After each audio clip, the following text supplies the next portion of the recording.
Ark Malayalam പുതിയൊരു വീഡിയോയിലേക്ക് എൻ്റെ വീഡിയോ കണ്ട് എന്നെ സപ്പോർട്ട് ചെയ്യുന്ന എല്ലാ പ്രേക്ഷകർക്കും സ്വാഗതം. ഇന്നത്തെ വീഡിയോയിൽ കൂടി നമ്മൾ പരിചയപ്പെടാൻ പോകുന്നത് ഒരു ഷർട്ടിൽ എങ്ങനെ ഹാൻഡ്സം ആയിട്ട് ഇരിക്കാമെന്നാണ്. 7 ടിപ്സ് ആണ് ഇന്നത്തെ വീഡിയോ കൂടി ഞാൻ പറയാൻ ആഗ്രഹിക്കുന്നത്.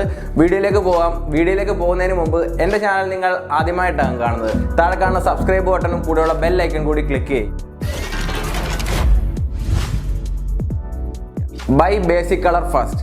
അതായത് നമ്മൾ ഒരുപാട് പൈസ മുടക്കി കുറേ അധികം ഷർട്ടുകൾ വാങ്ങുന്നതിന് പകരം നമുക്ക് അത്യാവശ്യമായിട്ടുള്ള 2-3 ഷർട്ടുകൾ വാങ്ങാനായിട്ട് ശ്രമിക്കുക. എല്ലാ ഗേസിൻ്റെ കയ്യിലും ഉണ്ടാകേണ്ട 3 ഷർട്ടുകൾ, ഒന്ന് വൈറ്റ്, ഒന്ന് ബ്ലാക്ക്, ഒന്ന് light blue or dark blue. ഇങ്ങനെയുള്ള 3 ഷർട്ടുകൾ എല്ലാവരുടെ കയ്യിലും ഉണ്ടായിരിക്കണം. ഇങ്ങനെയുള്ള വൈറ്റ്, ബ്ലാക്ക് ആൻഡ് ബ്ലൂ ഷർട്ടുകൾ നമ്മുടെ കയ്യിൽ ഉണ്ടായാലുള്ള ഗുണം എന്തെന്നാൽ ഇത് നമുക്ക് ഫോർമലായിട്ടും ധരിക്കാൻ പറ്റും, ക്യാഷ്വലായിട്ടും ധരിക്കാൻ കഴിയും. അതായത് ഈ ഷർട്ടിൻ്റെ കൂടെ നമ്മളൊരു കോട്ടൺ പാൻറ്റാണ് യൂസ് ചെയ്യുന്നതെങ്കിൽ നമുക്കിതൊരു ഫോർമൽ യൂസ്, അതായത് നമ്മളൊരു മീറ്റിങ്ങിനോ മറ്റോ പോകുമ്പോൾ നമുക്കിത് ഫോർമലായിട്ട് യൂസ് ചെയ്യാൻ കഴിയും. അതുപോലെ നമ്മളൊരു പാർട്ടിക്കോ മറ്റോ പോകുമ്പോൾ നമുക്കിത് ക്യാഷ്വലായിട്ട് ഒരു ജീൻസിൻ്റെ കൂടെ ഇതൊരു ക്യാഷ്വലായിട്ടും യൂസ് ചെയ്യാനായിട്ട് കഴിയും. അപ്പോൾ നമ്മൾ ആദ്യമായി ശ്രദ്ധിക്കേണ്ട പോയിന്റ് എന്തെന്നാൽ ബൈ ബേസിക് കളർ ഫസ്റ്റ്. ഇന്നത്തെ നമ്മുടെ രണ്ടാമത്തെ പോയിന്റ് എന്തെന്നാൽ ഫിറ്റ് ഈസ് കിങ് എന്നാണ് പറയപ്പെടുന്നത്. അതായത് നമ്മൾ ഷർട്ട് വാങ്ങിയാൽ അത് നമുക്ക് കറക്റ്റ് പാകമാകണമെന്നില്ല. ചിലപ്പോൾ കുറച്ച് ലെങ്ത് വലുതായിരിക്കും, ചിലപ്പോൾ നമ്മുടെ കുറച്ച് വിഡ്ത്ത് വലുതായിരിക്കും.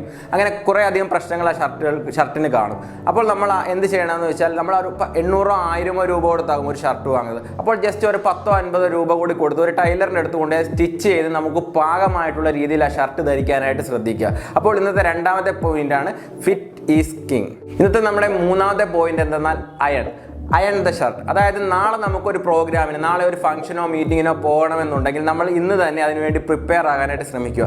അതായത് നാളത്തേക്ക് വേണ്ടി ഇന്ന് തന്നെ നമ്മൾ ഷർട്ട് അയൺ ചെയ്ത് വെക്കുക. നമ്മൾ പോകുന്നതിന് ഒരു 10 മിനിറ്റ് മുമ്പ് നമ്മൾ പെട്ടെന്ന് അയൺ ചെയ്യാൻ നോക്കിയാൽ അതൊരിക്കലും ശരിയാവുകയില്ല. അവിടെ ഇവിടെയും ചെറിയ ചെറിയ ചുളിവുകൾ കാണും. അത് വളരെ ബോറാണ്. അതുകൊണ്ട് തന്നെ നമ്മൾ നാളെ ഒരു പാർട്ടിക്കോ മറ്റോ പോകണമെന്നുണ്ടെങ്കിൽ ഇന്ന് രാത്രി തന്നെ നമ്മൾ സമയമെടുത്ത് ഒരു 30 മിനിറ്റോ അതിലധികമോ എടുത്ത് നമ്മുടെ ഷർട്ടും പാൻറ്റും ഒക്കെ വളരെ നന്നായിട്ട് അയൺ ചെയ്യാനായിട്ട് ശ്രമിക്കും. ഇന്നത്തെ നമ്മുടെ നാലാമത്തെ പോയിന്റ് എന്നാൽ ഷോ സം ചെസ്റ്റ് സ്കിൻ. അതായത് നമ്മുടെ ഇവിടുത്തെ ഒരു ബട്ടണെങ്കിലും തുറന്നിട്ട് നമ്മുടെ ചെസ്റ്റിൻ്റെ കുറച്ച് സ്കിൻ കാണിക്കുക. അത് നമുക്കൊരു സെക്സി ലുക്ക് തരും. പക്ഷേ ഇത് ശ്രദ്ധിക്കേണ്ടത് ഒരു കാഷ്വൽ ഡ്രസ്സിങ് ആണെങ്കിൽ മാത്രമേ ഇങ്ങനെ ചെയ്യാവൂ. നമ്മളൊരു ഫോർമൽ ഡ്രസ്സിങ്, അതായത് നമ്മളൊരു മീറ്റിങ്ങിനോ അല്ലെങ്കിൽ ഇൻ്റർവ്യൂവിനോ പോകുമ്പോൾ നമ്മളിങ്ങനെ ജസ്റ്റ് ഓപ്പൺ ആക്കിയിട്ടുകൊണ്ട് പോകരുത്. അതിന് പകരം നമ്മളൊരു കാഷ്വൽ ഡ്രസ്സിങ്ങിനാണ് പോകുന്നതെങ്കിൽ, അതായത് നമ്മളൊരു മാരേജിനോ അല്ലെങ്കിൽ ഒരു എൻഗേജ്മെൻറ്റ് അങ്ങനെയുള്ള പ്രോഗ്രാമുകൾക്ക് പോകുമ്പോൾ നമ്മൾ കുറച്ച് ജസ്റ്റ് ഇവിടെ ഓപ്പൺ ആക്കിയിട്ടാണ് നമുക്ക് ഒരു സെക്സി ലുക്ക് തരും. അപ്പോൾ നമ്മുടെ ഇന്നത്തെ നാലാമത്തെ point show some chest skin. ഇന്നത്തെ നമ്മുടെ അഞ്ചാമത്തെ പോയിന്റ് എന്തെന്നാൽ tuck the shirt or no tuck. അതായത് ഏത് ഷർട്ടാണ് ടക്ക് ചെയ്യേണ്ടത്, ഏത് ഷർട്ടാണ് അൺടക്ക് ചെയ്ത് യൂസ് ചെയ്യേണ്ടത് എന്ന് ഇന്നും പലർക്കും അറിയില്ല. ഇതിനായിട്ട് മാനുഫാക്ചറേഴ്സ് തന്നെ നമ്മളെ സഹായിക്കുന്നുണ്ട്. അതായത് നമ്മുടെ ടൈൽ ഭാഗം, അതായത് നമ്മുടെ ഷർട്ടിൻ്റെ അടിഭാഗത്തായിട്ട് യു ഷേപ്പിലാണ് നമ്മുടെ ഷർട്ട് ഉള്ളതെങ്കിൽ അത് നമ്മൾ അൺടക്ക് ചെയ്ത് യൂസ് ചെയ്യേണ്ട ഷർട്ടാണ്. ഇനി അതല്ല റൗണ്ട് ടൈപ്പാണ് ടൈലിൽ വരുന്നതെങ്കിൽ നമ്മളത് ടക്ക് ചെയ്ത് യൂസ് ചെയ്യേണ്ടതാണ്.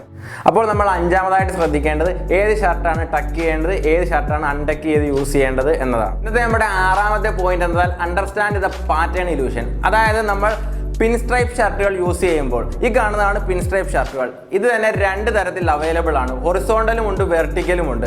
നമ്മൾ ഒരു മെലിഞ്ഞ ആളാണെങ്കിൽ ഹൊറിസോണ്ടലായിട്ടുള്ള പിൻ സ്ട്രൈപ്പ് ഷർട്ടുകൾ യൂസ് ചെയ്യാനായിട്ട് ശ്രമിക്കുക. കാരണം ഈ ഹൊറിസോണ്ടലായിട്ടുള്ള പിൻ സ്ട്രൈപ്പ് ഷർട്ടുകൾ നമ്മൾ വാങ്ങുമ്പോൾ അയാൾക്ക് കുറച്ചുകൂടി വണ്ണം കൂടുതലായിട്ട് നമുക്ക് ഫീൽ ചെയ്യും. അതുപോലെ തന്നെ കുറച്ച് വണ്ണമുള്ള ഒരാളാണെങ്കിൽ ഇതുപോലെയുള്ള ഹൊറിസോണ്ടൽ പിൻ സ്ട്രൈപ്പ് ഷർട്ടുകൾ അവോയ്ഡ് ചെയ്ത് അതിന് പകരമായിട്ട് വെർട്ടിക്കൽ പിൻ സ്ട്രൈപ്പ് ഷർട്ടുകൾ യൂസ് ചെയ്യാനായിട്ട് ശ്രമിക്കുക. അപ്പോൾ അയാൾക്ക് കുറച്ച് വണ്ണം കുറച്ചുകൂടെ നീളമുള്ളതായിട്ട് ഫീൽ ചെയ്യും. ഇനി നീളവും കുറഞ്ഞ് വണ്ണവും കുറഞ്ഞ് ശരീരം കുറഞ്ഞ ഒരാളാണ് ഒരു ഷർട്ട് തിരഞ്ഞെടുക്കാൻ പോകുന്നതെങ്കിൽ അയാൾ ഇതുപോലുള്ള ചെക്ക്ഡ് ഷർട്ടുകൾ തിരഞ്ഞെടുക്കാനായിട്ട് ശ്രമിക്കുക. അപ്പോൾ അയാൾക്ക് കുറച്ച് നീളവും വണ്ണവും കൂടിയൊക്കെ അധികമായിട്ട് നമുക്ക് കാണുന്നവർക്ക് ഫീൽ ചെയ്യും. അപ്പോൾ നമ്മുടെ ഇന്നത്തെ ആറാമത്തെ പോയിന്റാണ് അണ്ടർസ്റ്റാൻഡ് ദ പാറ്റേൺ ഇലൂഷൻ. ഇന്നത്തെ നമ്മുടെ ഏഴാമത്തെ പോയിന്റ് എന്നാൽ റോൾ ദ കഫ് പെർഫെക്റ്റ്ലി. ചിലർ കഫ് റോൾ ചെയ്യുമ്പോൾ ചുരുട്ടിക്കൂട്ടി മുകളിലേക്ക് വെക്കുന്നത് നമ്മൾ കാണാറുണ്ട്. ഇത് നമ്മുടെ സ്റ്റൈലിനെ ഇകഴ്ത്തി കെട്ടുന്ന ഒന്നാണ്. അതുകൊണ്ട് തന്നെ ഇങ്ങനെ കഫ് റോൾ ചെയ്യുമ്പോൾ വളരെ സമയമെടുത്ത് നീറ്റായിട്ട് ചെയ്യാനായിട്ട് ശ്രമിക്കുക. അപ്പോൾ നമ്മുടെ സ്റ്റൈൽ ഒരു നെക്സ്റ്റ് ലെവലിലേക്ക് പോകും. അപ്പോൾ ഇന്നത്തെ നമ്മുടെ അവസാനത്തെ പോയിന്റാണ് റോൾ ദ കഫ് പെർഫെക്റ്റ്ലി. ഇന്നത്തെ വീഡിയോ കൂടി നമ്മൾ പരിചയപ്പെട്ടത് ഒരു ഷർട്ട് ധരിക്കുമ്പോൾ നമ്മൾ ശ്രദ്ധിക്കേണ്ട 7 ഷർട്ട് ടിപ്സുകളെ കുറിച്ചാണ്. എൻ്റെ ഈ ചാനലിലൂടെ അപ്ലോഡ് ചെയ്യുന്നത് മെൻസ് ലൈഫ് സ്റ്റൈൽ വീഡിയോസ് ആണ്. ഇങ്ങനെയുള്ള വീഡിയോസ് നിങ്ങൾ ഇഷ്ടപ്പെടുന്നെങ്കിൽ എൻ്റെ ചാനൽ സബ്സ്ക്രൈബ് ചെയ്ത് വെക്കുക.